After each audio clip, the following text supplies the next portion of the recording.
Mĩaka 10 kuma kũrugũrio gwa kĩgomano kĩa mabũrũri kĩgiĩ ũgitĩri wa arutwo mathukuru-inĩ, bũrũri wa Kenya nĩ ũgĩte na gĩtĩo gĩa gũthagania kĩgomano gĩkĩ kĩrĩa nĩ gĩa gatano. The theme of this year's conference, Safe Education for All, a decade of commitment, a call to action, reminds us that while much has been achieved in advocacy, policy adoption and global consensus, the true measure of success lies in meaningful implementation. Kĩgomano gĩkĩ kĩrĩa gĩthaganĩtio ũnyitanĩri-inĩ na rũhonge rwa mabũrũri rwĩgiĩ maũndũ ma ciana UNICEF gĩkĩrĩire tharĩkĩra cia mathukuru mabũrũri-inĩ marĩa marĩ na thogothogo na mbara, ũhoro ũrĩa ũigaga arutwo ũgwati-inĩ na kũmaima kĩhoto kĩao gĩa gũthoma. And over the past decade we have seen real progress. Military doctrines and training increasingly recognize the need to protect schools, including from military use, and monitoring and reporting on attacks on education has expanded. Attacks on educational facilities continue. Schools are bombed, burned, and occupied. Students and teachers are killed, injured, abducted, or arbitrarily detained.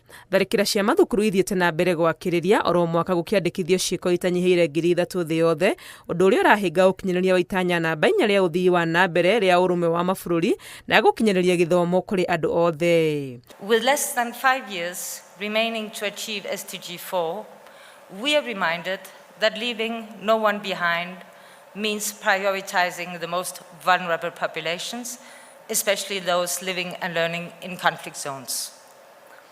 To reinforce this commitment, UNESCO is strengthening its support for national implementation of the Safe Schools Declaration.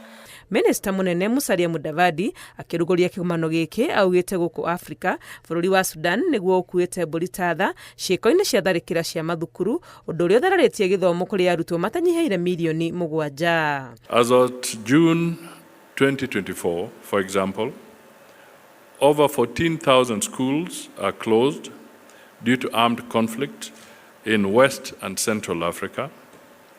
Mass abductions of students by armed groups continue to undermine the safety of our schools. Terrorism and insurgency in Africa's Sahel region have led to closure of thousands of schools.